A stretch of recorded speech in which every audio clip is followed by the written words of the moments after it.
right, guys, welcome back to the fourth episode, installment, whatever you want to call it, of Gas in the Tank MMA podcast with myself, Daddy Ravioli, Jon Aiello, and the usurper, Darcy Vendy. Kick things off. This is the first podcast of 2025? No. The second. Yeah. The second. We had a delay with the last one, so this will mean nothing by the time this one comes out. So we'll leave that. Just before we get into things, so second podcast of 2025, want to say a huge thank you to Likes Mechanical. Yeah, greatly appreciated. Like, he's jumping on board to help out in the lead up to this fight against Matt Myers. Even prior to all of this, probably the only guy I'd recommend as a mechanic to anybody. Mm-hmm. So, yeah, as always, me fucking, I don't know, just being true to the product that I believe in. None of that bullshit. This was one that I tried to reach out to for the last camp, but by the time I realized I needed to do something with my extra time, I didn't have the info. It was just like, by that point, I just didn't even think of it. And then I realized after we started coming here, I was like, I'm an idiot.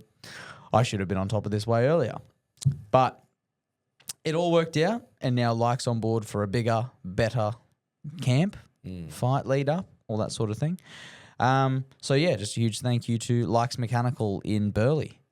Other than that, what's new? You got anything to talk about? Fuck, nothing that I can think of. It's been like a week. Come on. I don't know. It's just been training stuff. That's like really the biggest thing, just fully back in the swing of things. Didn't really take any sort of a break. Mm-hmm. Just more than anything, yeah, that everything starts getting specific now. Mm-hmm. But yeah, other than that, not a lot really. Just kind of ticking away as always. Man. Yourself? Well, something pretty new today. You can probably talk about it. Yeah. A new job, a new opportunity to utilize the newfound skills of social media manipulation. No, it was awesome. I've fostered a relationship with a mutual friend now of ours. Knew of Mish through you. In the lead up to the last fight, after the fight, and we just clicked really well. And she saw some of the work that I'd done, the TFC, and for our social medias, and she was pretty keen to get me on board. And we had a chat today and pretty much finalized everything. So I'll be working as a social media, as the Master Chief of Media Operations, official title, at Junior Campus, the kindergartens located in Oxenford and Southport. So, no, excellent lady to have around you on your team, that's for sure. Not a lot of people that I felt like I've been able to talk to in a manner that's been completely congruent with before. Yeah. 100%. And that was, like I said before, like, it was already, I felt that mutually because of how you'd spoken of her beforehand. It was just cool to, after I met her and had a few interactions with her, I was like, oh yeah, you're our people. That's awesome. So that's what's new in my world. Love you, Mish. Love you, Mish. Big time. Thank you. Well, the fight was announced for March 15th. Yep. It is official. Yeah, all finalised for old Matt Myers now. Yeah, keen as fuck. Been waiting for obviously this, I think, fell through, what was it, like 3 years ago or 4 years ago? About 3, yeah. Yeah. Oh, wait, we're in 2025. Exactly. It was 4 years ago. It was a while ago. Holy shit. Yeah, and it didn't really eventuate, obviously, and I was kind of accepted that it might not ever happen as well because of like how he was going with the 2 John Fraser fights, and I was like, nah, he's probably just going to shoot off and then miss out, and fucking I'll have to meet him in the UFC or whatever, however that happens. But yeah, it's kind of cool that this has eventuated into how it has now. He's how would you put it? He's an eccentric character. Yes. No, it's just as a person and as a fighter. It's just he's going to be a cool fight to have. That's for sure. Yeah. It's actually funny that you say you kind of thought it would just slide away. I don't think I ever told you about the chat I had with Joel from Southern. Joel Rasmussen, or Rasmussen, however you say it. Sorry, bro. From Southern Cross Combat. You can follow him on Instagram. Free plug, so don't get upset about me butchering your name there. He had a chat to me about it as we were driving to Eternal. What was the night you fought on? 94? 94? Yeah. It was a 93, 94. No, 94 was March. Yeah. So 92, 93. Yeah, 92, 93. So we were driving to 93 and Joel told me that he had spoken to Matt. And once it was a cool. It was it was a surprise to him that they announced that he was coming back, because the last conversation he had was basically Matt saying, "I'm probably done." Like really?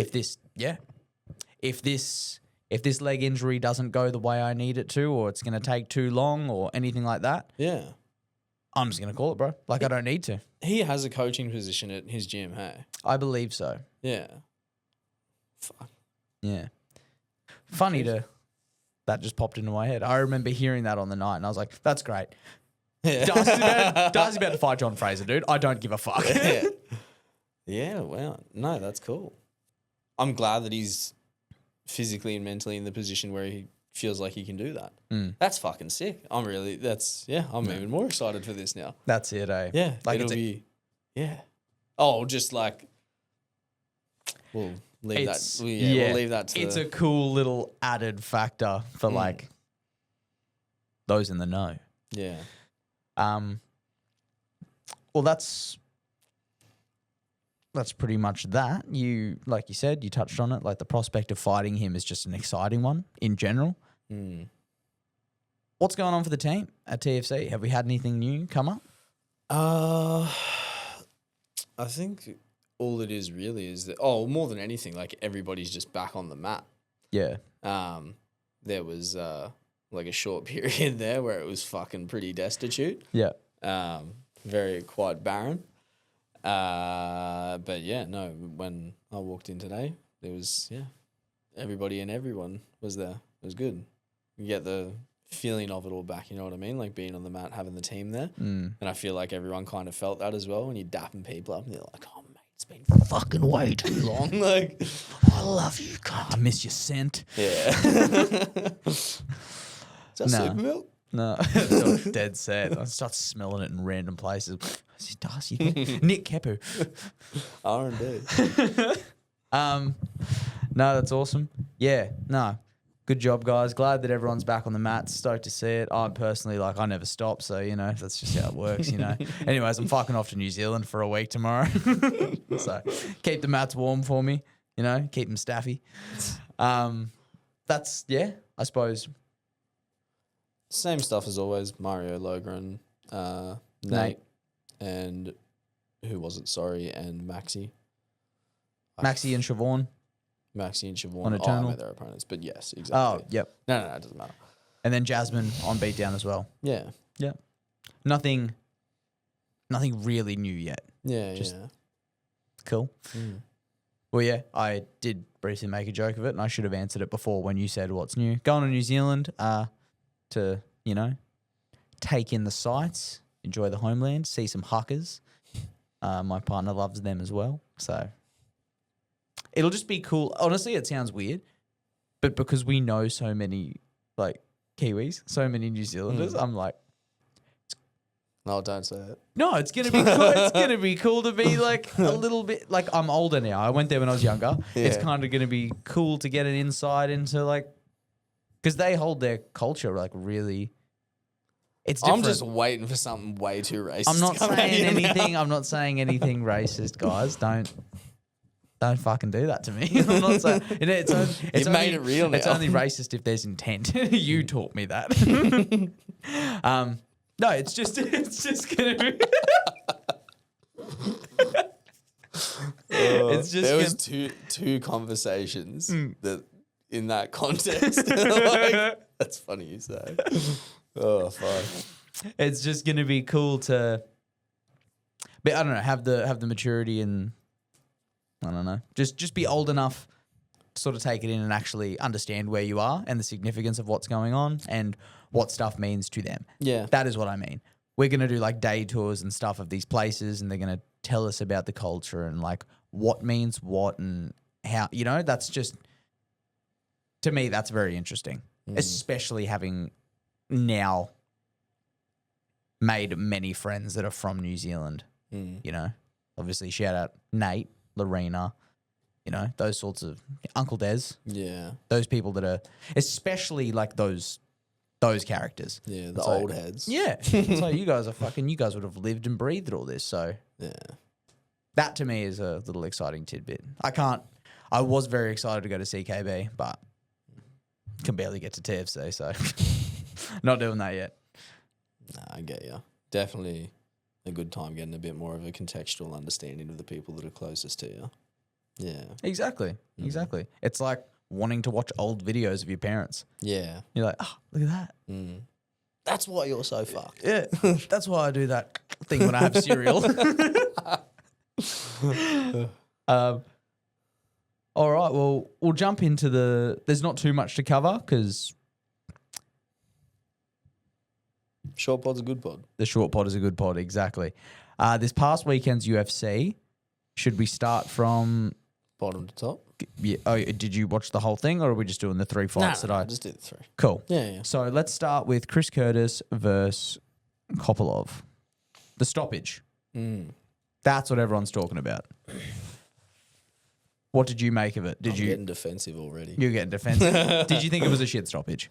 I kind of, like prior to that, as we talked about last time, they should have taken a fucking point.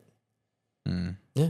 It's like you got 2 different fouls, and the second one seemed as though it could have definitely affected what happened with the finish, in that it was an eye poke, and obviously the like biggest shot that landed of the whole fight happened like less than a minute later. Yes. And that's that.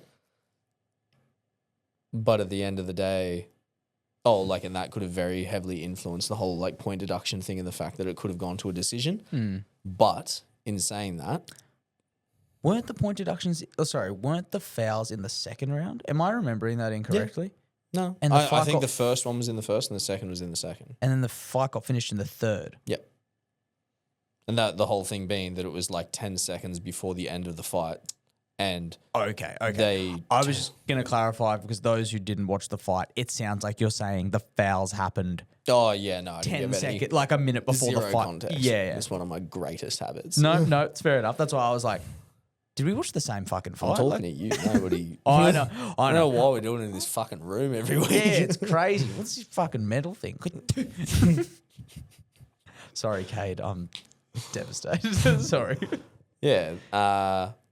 The onus of responsibility, as far as I am concerned, was on Chris Curtis at the end to get back up. A kneeling position isn't a defensible one.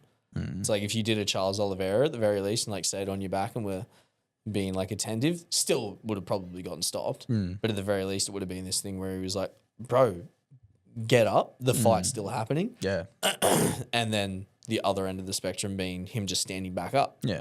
But like the ref was kind of like ambling around relatively close, and then he didn't get up and he didn't get down in like an attempt to be like, I'm grappling. And then in the ref's eyes, it was like, bro, this guy's like just staring off into the distance, like dazed, because he was. Yeah. Yeah. And it's not Roman's responsibility to like run over and smoke him. Like if the ref's made a bad decision, he's made a bad decision. That was my big thing because they were talking about it after the ref. He walked in front of Roman Kopylov before he walked in front of him. So Roman's like, all right, this guy's in my way. Yeah. The ref's in my way. I'm not going to push him out of the way and start going. Yeah. So he's like, oh, the ref's getting in the way. I'm going to turn around. And then the ref's like, oh, shit, I stood in the way. Like, I have to call it now. Otherwise, it looks like I just stopped the guy from finishing the fight. Yeah, yeah. That, to me, was... I understand why people were frustrated with the stoppage in that. If he had jumped in front straight away and gone like, nah, this guy's about to fall to his back or his eyes or whatever. Yeah. Like, I'm going to stop him from eating that second Sean Strickland, Alex Pereira. Yeah. When he hits him and Sean goes, and then as he's coming up, Alex is just pelts him and flattens him back down. Yeah. I felt like you kind of have to let that happen. Well, no, exactly. Why did the ref step in front of it while the man was still on his feet, and then as he steps in front of him, Chris goes down? Was he still on his feet? I'm pretty sure that he stumbled and fell over, and then the ref was already in the way. I'm pretty sure the kneeling. ref started stepping in the way as he went down. Like, I don't know. You can't with the angle. It was just to me that was like, okay, you've told Roman to stop hitting him. You've told Roman by getting your body in between the two of them that fight's over. Yeah. And then is Chris is seeing the ref stand in front of him like, what's happening? Or he's dazed. Yeah. And Roman's no longer in front of him. He now no longer has urgency to stand up. Yeah. Honestly,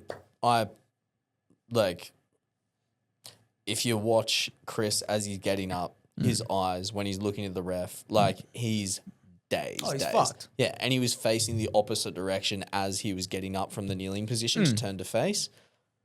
I think if the ref did the right thing and obviously stayed out of it, Roman probably would have just taken another 2 years off of his life and made sure he couldn't remember the names of his kids. Yeah. Yeah. Well, that's fair enough. My only thing was... He's 38, bro. My only thing is, if you are the ref and you've made that decision, don't do it and then pause. Don't go, I've stepped in front of him, but now I'm kind of playing with him and then be like... But then again, I've literally spoken to the refs at Eternal and said, do you find yourself watching it?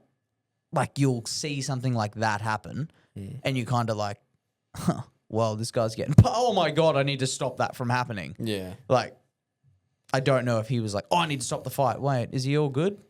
But then he's I've already stepped in. Call the fight. Yeah. And I think that's what...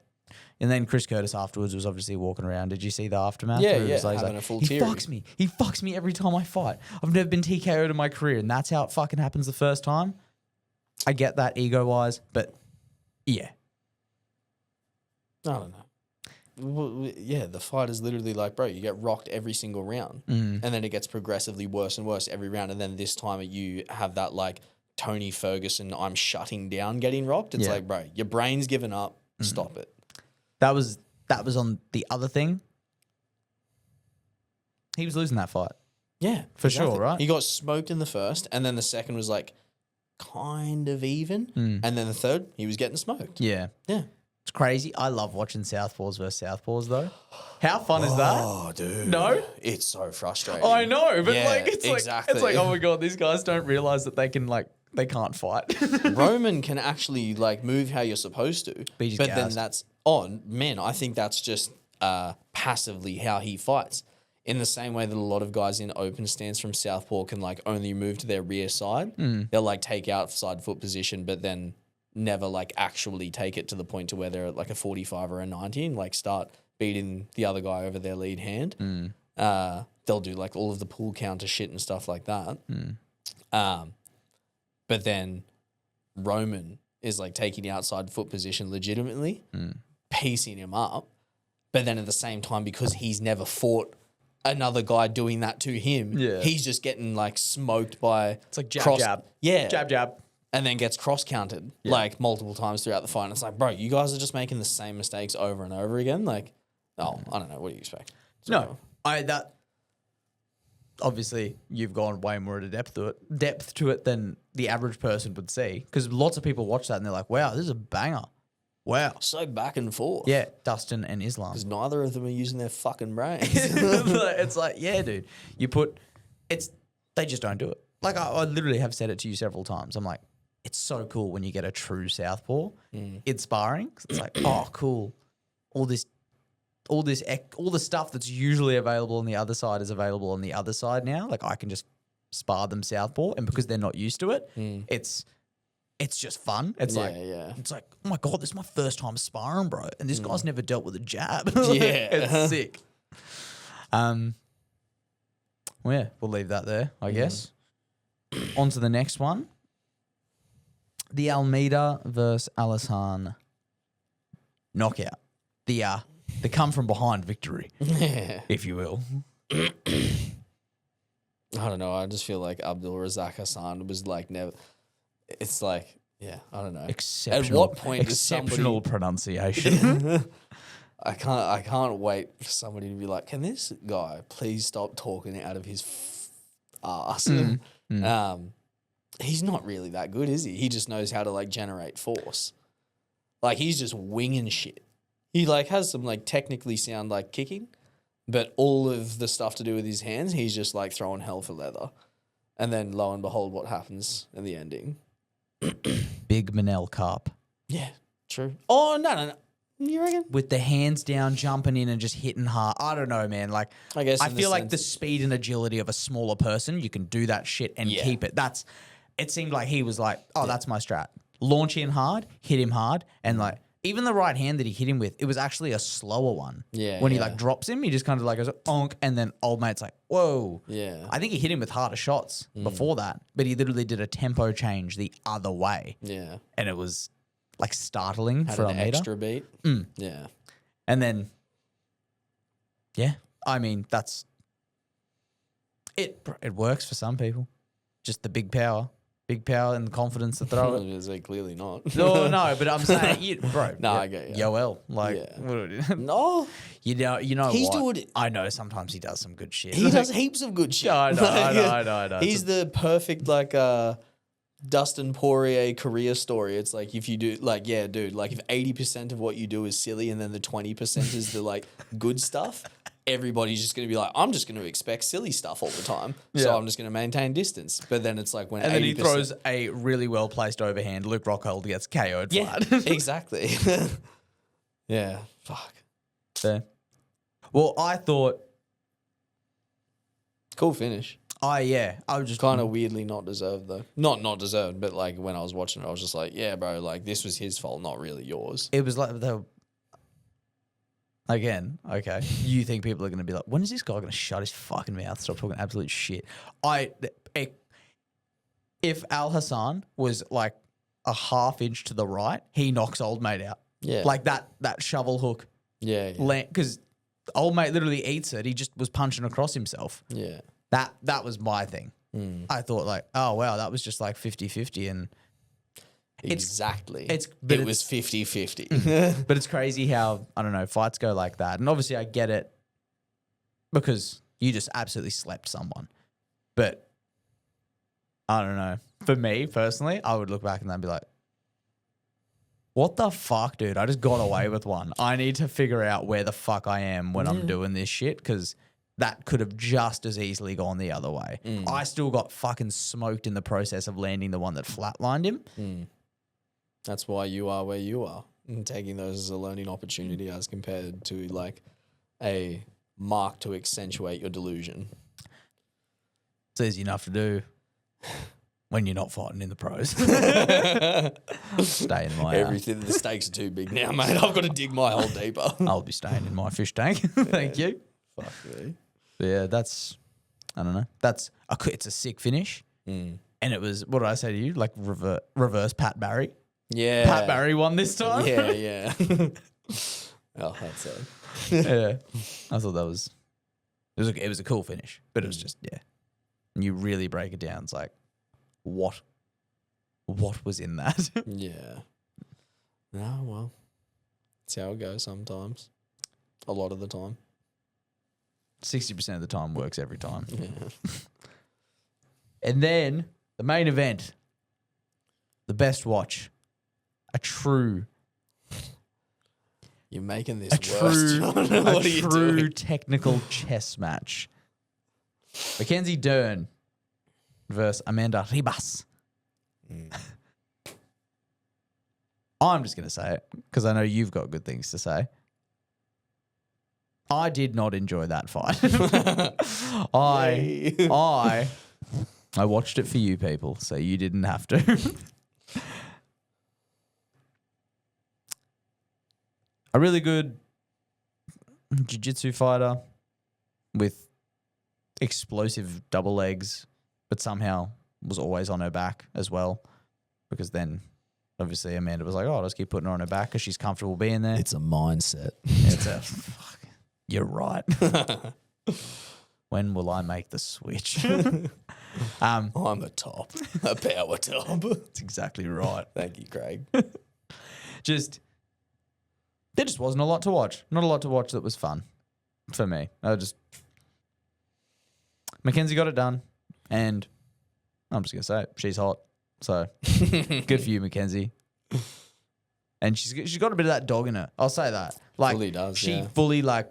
Even when I remember seeing that when she fought Jessica Andrade, she will eat fucking shot after shot and be like, "Yeah, bro, but I want to win," and she'll just run at her. Who was that? There was like 3 different ethnicities in there. It was a mix of some people we know that won't be named. The heavy cream. Yeah. Oh god. Yeah, no, it was definitely I don't know. Like any other fight really, like that's kind of I don't know. Not the most skillful in the world. But she's sick off of her back. More than that was like one of the first times that I've seen anybody that has like legitimately good ground striking off of their back. Like I can't remember what the guard is called where you get like a near side underhook and then like switch your hips out so you're on a 90-degree angle. You know what I mean? I think it's like X guard? Nah. What guard? No, that's what I was saying. I can't remember. I think it was like what is the Irish collar? It's the Irish collar or this like other one, but an authority on the subject. But yeah, it was just like hitting good like lateral elbows and 12-6 elbows from there, and I think that's like really remiss in the sport. Yeah, and it's sick to see at that level as well. And like, despite what everybody wants to kind of say about female MMA and shit like that, it's like, yeah, dude, that's like an untapped skill set, and it's one of the like top of the division doing that. There's no dudes doing that. No one. It seems like most people, they either just hold in guard, or they just try their absolute hardest to disengage as fast as possible. She is definitely, I remember when you said it, I was like, I know exactly what you're talking about because that is cool. Yeah, I think it's more so just the element of like there not being much danger from it. Yeah, because. Definitely not generating a lot of force. It's like the right stuff, but yeah, it's like at the same time you weigh like 56 kilos, is it? And that's probably on me not paying enough credit to it because I'm looking at it through that lens. But I was literally watching it thinking like you should get up and stop doing that because in that division it makes 100% sense. Yeah, it wasn't really the elbows or anything that like led to the submission. Like it was just Amanda Ribas doing Time filler. Yeah, much like the one we were talking about before. Here is your win on a silver platter, my friend. Fair enough. Well, regardless, she got the submission. Mackenzie Dern did in the 3rd round. So, good for her. We don't really have much else to talk about, but there are some current events and news. Also, just quickly before we jump on that, when you said Irish collar, do you know what Logan calls the ankle bracelet? What? When you've got like house arrest or whatever? The Irish collar? The Irish Rolex. Oh. He said it the other day and I was like, that is the funniest shit I've ever heard. And I cannot wait to walk up to someone I don't know, but I'm positive I can beat in a confrontation and go, rocking the Irish Rolex, eh? And have them go, what the fuck are you talking about, mate? And headbutt me or something.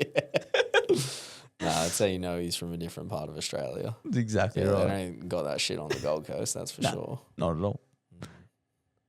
Well, in terms of current events and news, Dana White joins the board at Meta. Yeah, what? I remember when I don't know what to think of that. Just more white men in power. I mean, no. What more can we ask for? The stocks are going skyrocketing.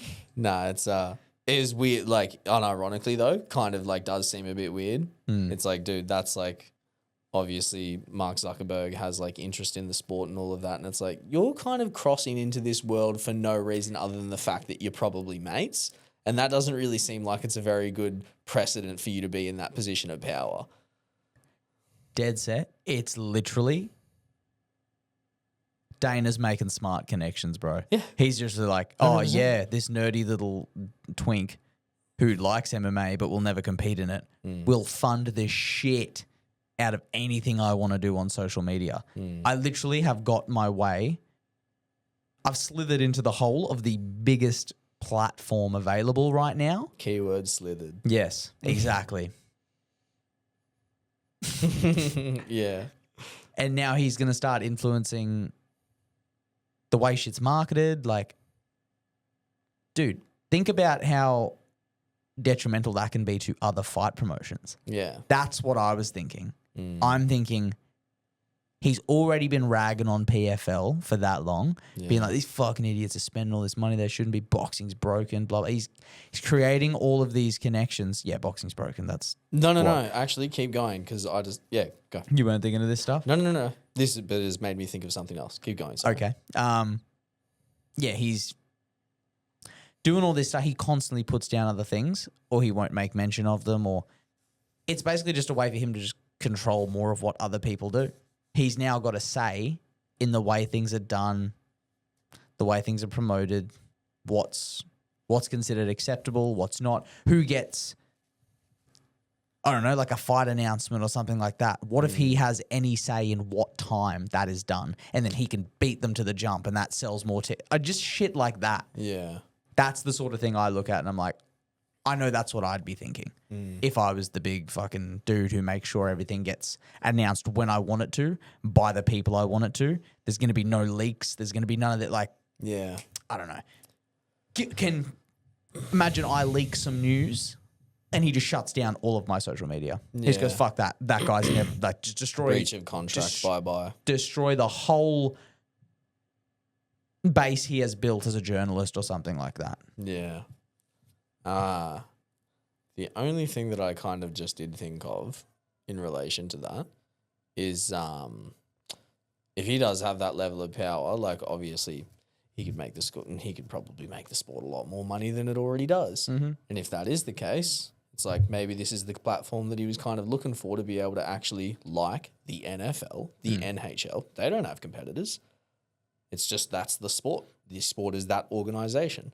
And if the UFC is just the only organization and they're making bank loot, then we can match up with all of the other like American-based sports and hit the 50% revenue mark for fighters instead of it being, 16 or 15 or some shit that it is right now. Maybe he's just kind of gone, maybe he's actually been like a good cunt like we all thought he wasn't all these years, and he's like fully gone, bro, just relax. Everyone's going to have to cop it. And then in like 15, 20 years, everybody's going to get paid because this will be a fully validated, recognized sport, and we'll have people like the owner of Facebook and Instagram invest in it. Wait till you see what we do next year. Yeah. It's weirdly always right. Do you think it's possible then? That actually just popped off in my head because they're looking at the distribution rights right now. It's not going to... Oh, there's ESPN. That's who they've been with. Yeah. And they've had like this back and forth thing with them because they're under Disney or whatever, and they just... Netflix. Yeah, like... Or will it be Meta? Man. What if it's Facebook and Instagram? WWE just got on Netflix as well. You did, eh? Yeah. Yeah. And they're the same company, it's WME. TKO. They're all under that fucking banner. Yeah. Oh, is TKO the thing now, not WME? Maybe it is WME. You might be right. But I think you're right, actually. I thought it was TKO. Yeah, I'm pretty sure it is. I remember there being that thing where they're all up on the stage, like doing weird shit together. Yeah. Yeah. Was that the stock thing? Yeah. Yeah. Yeah. Exceptional. Well in, lads. Yeah. Oh, that might be the best or the worst thing that ever happens to the sport. Either way, we'll find out soon. We're living in an exciting time. Yeah. I'll say that much. We're releasing this thing called 5-minute cities, guys. You're going to have to delegate a fighter from each city. That's all you get. And then we're going to have these games. You're going to be very hungry while you're in them. They will be called the malnourished matches.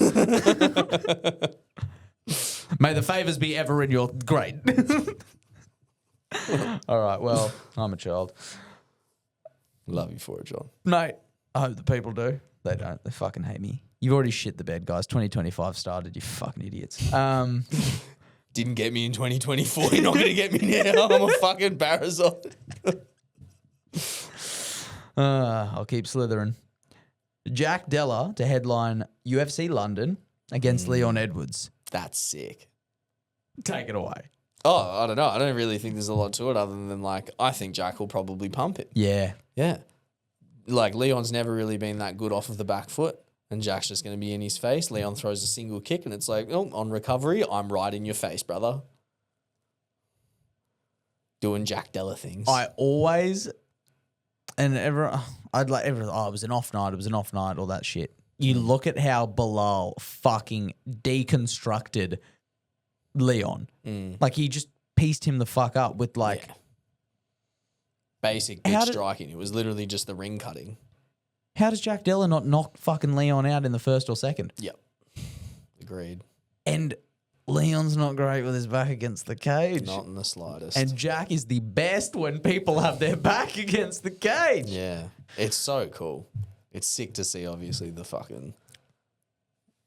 old origin story tie-in, like somebody like that doing so well. Yeah. It's sick. Very happy. It's hard not, bro. Like, I remember when I first met, he was like, oh, yeah, no, he beat Jack Della or whatever. And it was just kind of like, oh, okay.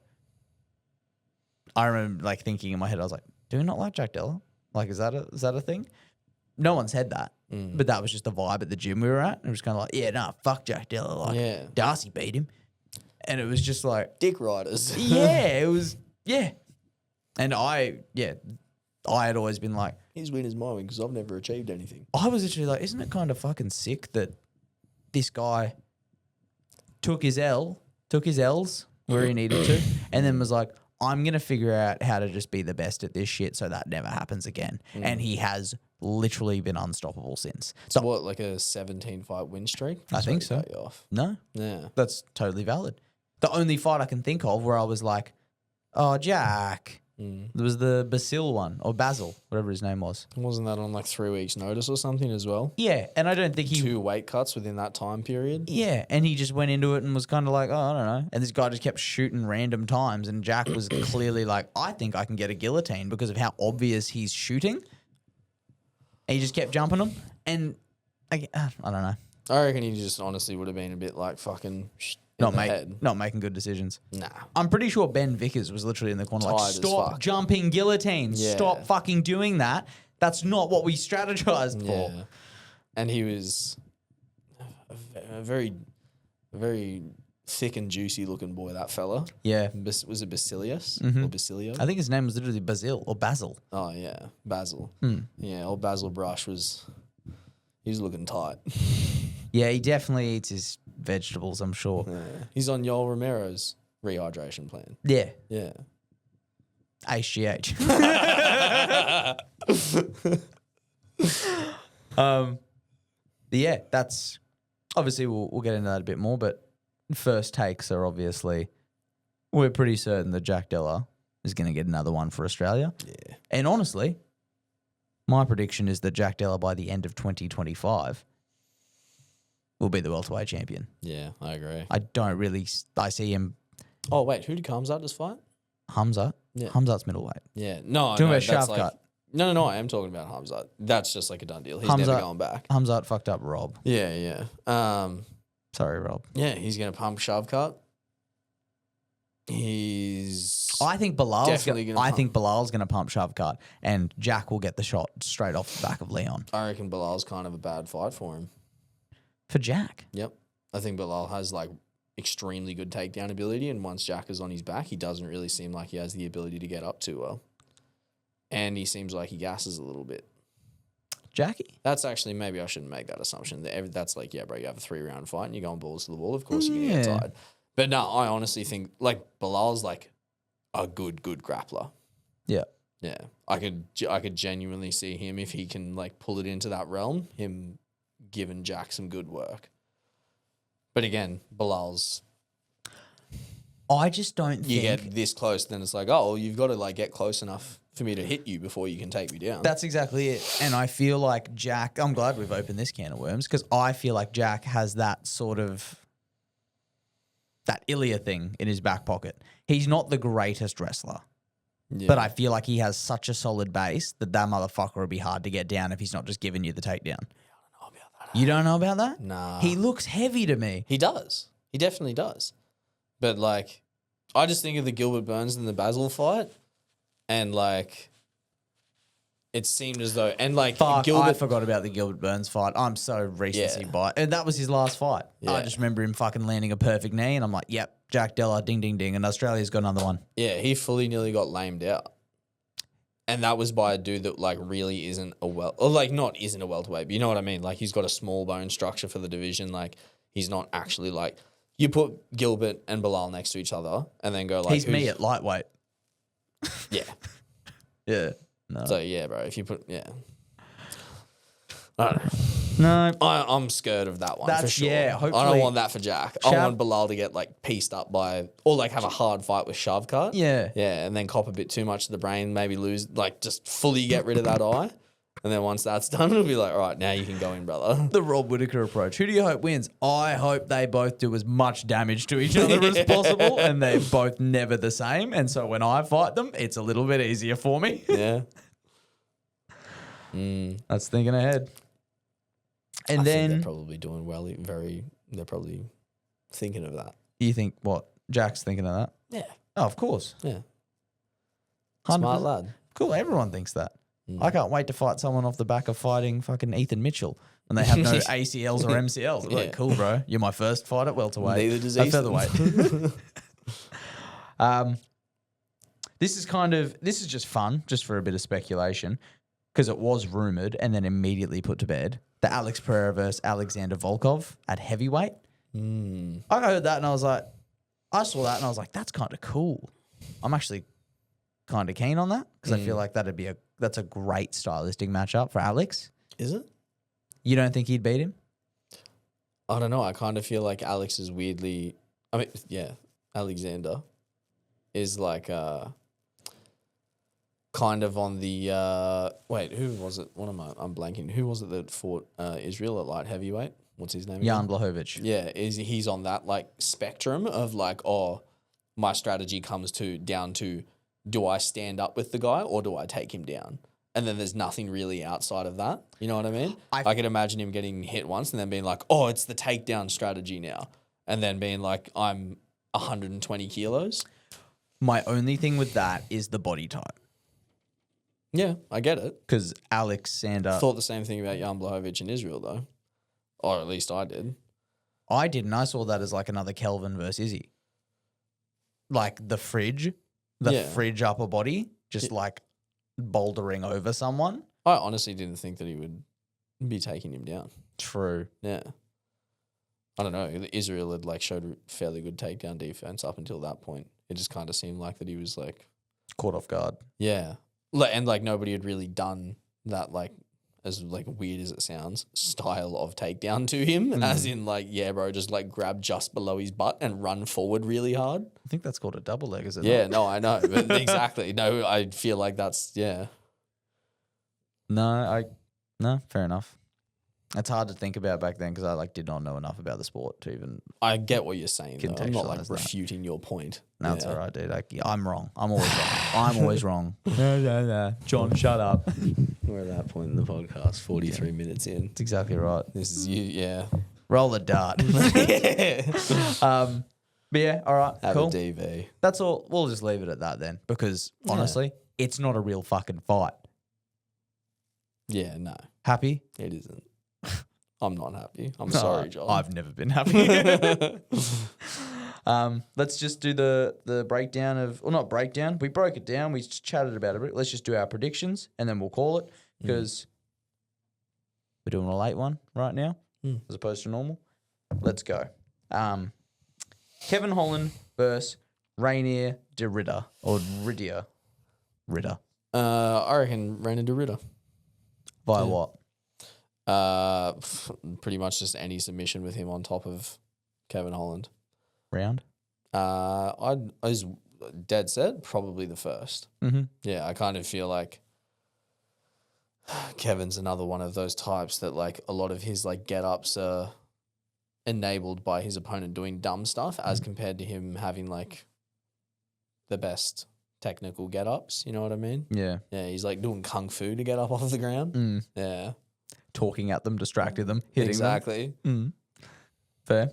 My prediction, I don't know enough about it to give an accurate one. That's kind of like not fair, so I'm going to leave that one.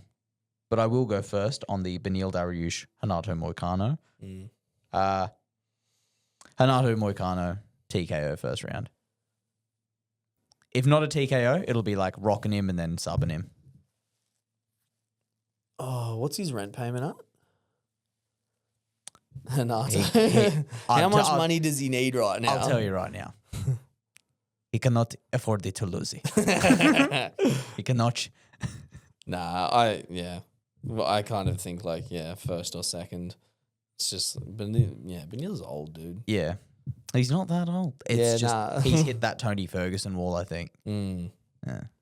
Dude, I saw that I had a grey head yesterday. Have you not noticed that you've had them? No. Oh, I don't look at myself enough. I thought you were rocking it. Nah. Oh, yeah, no. Dude, I saw him. I was like, yay, Silver Fox era, come faster. I thought you'd said that ages ago. You were like, bro, I can't wait to be a Silver Fox. And I was like, oh, the guy knows he's got grey hairs. Yeah. No, True. it's sick. I'm all about it. Yeah. It gives you a little shine Little pepper. to the ridge, yeah. Like, especially when you get the freshie and just on the top, just around the sides. All about it. The Silver Surfer. You can go first on this one. Yuri Prochazka versus Jamal Hill. Jamal stands around like he's in the middle of a basketball court and he doesn't want to do the halfway run back. Mm-hmm. And he's like not doing anything. And I reckon wins. Yuri's just going to like, he's going to probably catch him with like a darting cross or something like that. I don't know, in like round 2 or 3 when Jamal's like decided that he's over it. Mm-hmm. Yeah. Fair. Yuri Prochazka via submission, round 2. Sure. I think he'll shoot in the second round when Jamal starts doing that. I'm just going to stand here. Yeah. Like if they get into like a weird pocket exchange or something like that, Yuri is the kind of person I see getting rocked and then making a good decision of getting rocked and somehow like falling into the Glover fight, yeah. Exactly. And he's the type of person who can really capitalize on one shit decision from the other end. If Jamal can get his arm ripped off by Craig Jones? Paul Craig. It's Paul Craig. Yeah, Paul Craig. Bad stew. Yeah, if he can get his arm ripped off by Paul Craig in the first round, I think he can get Long Johnstoned by Yuri Prochazka in the third round. Or second, rather, sorry. Merab versus Umar Nurmagomedov. I'm going to go first. Umar via TKO in the 4th round. Sure. Think they'll have a good pocket rocket back and forth for a bit.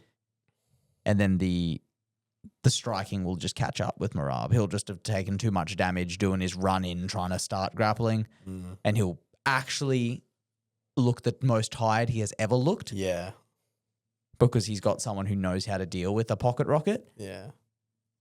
And he's just technically more sound and strategically more strict. Responsible. Yeah, exactly that. So I think Umar will get it done in the 4th by TKO. I don't really thought about it in terms of the finish, but yeah, to the same effect. It's just going to be like, they're going to cancel each other out in terms of the grappling, and then Umar's going to pump him on the feet. Yep. Yeah. No, I think you're very bang on with that. You heard that? How did that come through? Yeah. I don't know. Yeah. And the main event. Oh, I've been waiting for this one. Islam Makhachev versus Arman Sarukian for the lightweight title. Take it away, Mr. Usurper. Either way, I'm frothing. Arman. Yeah, despite the fact that is what I want to happen, I don't think it is, hey. I know. All of the last few weeks of dick riding that we've done. It sucks. Armin is a G. As a person, as a fighter, his you have to flip back and forth to show that. Can't help but feel like it's a little bit personal. Yeah. Go on. I just feel like Islam is way more honed in on his like vectors for victory, and Armin kind of doesn't really seem like he has he doesn't have the ability to like bully people because his boxing isn't good enough. You know what I mean? It's like his threats aren't consistent enough, and the only consistent one that he does have is like the grappling, and that's obviously going to be a very, like we saw what happened in the last fight, even with the Charles Oliveira. Oh, not in terms of the like when he was in guard, but outside of when he was in guard, like they kind of like cancelled each other out. Yeah, it's like the same as the Umar and Merab fight. In the sense that it's just going to come down to their striking, and it's going to be like, Islam like does throw jabs, and you're like what, like 2-3 inches shorter than him or something like that. You know what I mean? I can see where you're coming from. It's literally like, bro, you're like, but you're talking out of your fucking ass. He's a handsome fella, and you know it. It's that said, it makes all the sense in the world. Islam should win. So Armin via first round knockout. No, I get what you're saying because no. You see it and like you can see Armin, like you said, Islam has honed what he's fucking good at. He's doing the Ilya. He's like, I'm steering this into the realm I want it because that's where I'm the best at it, and no one really can outlast me or challenge me, like, if we keep going here. Yeah. You can only resist until you can't.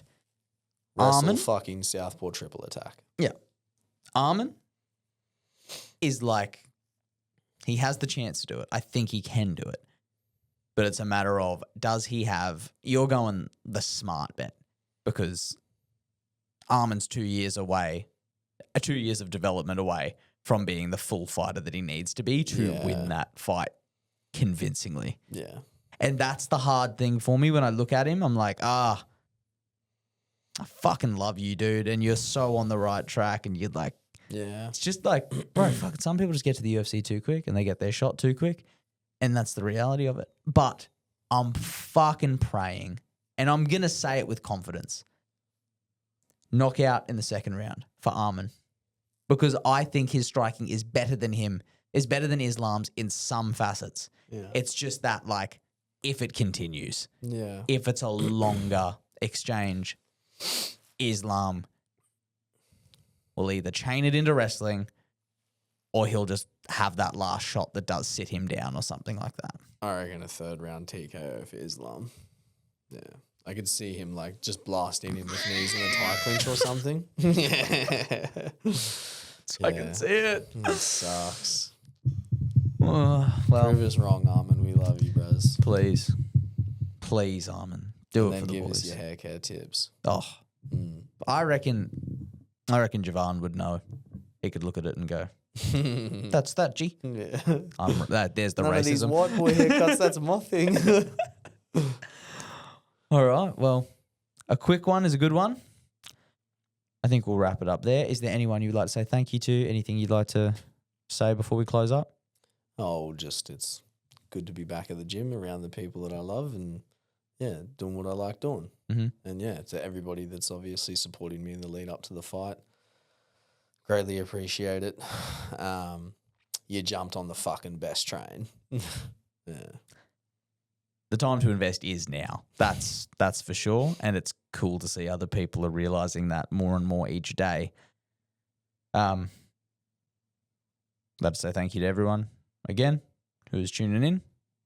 Obviously, again, a quick shout out to Likes Mechanical, Darcy's newest sponsor. We look forward to the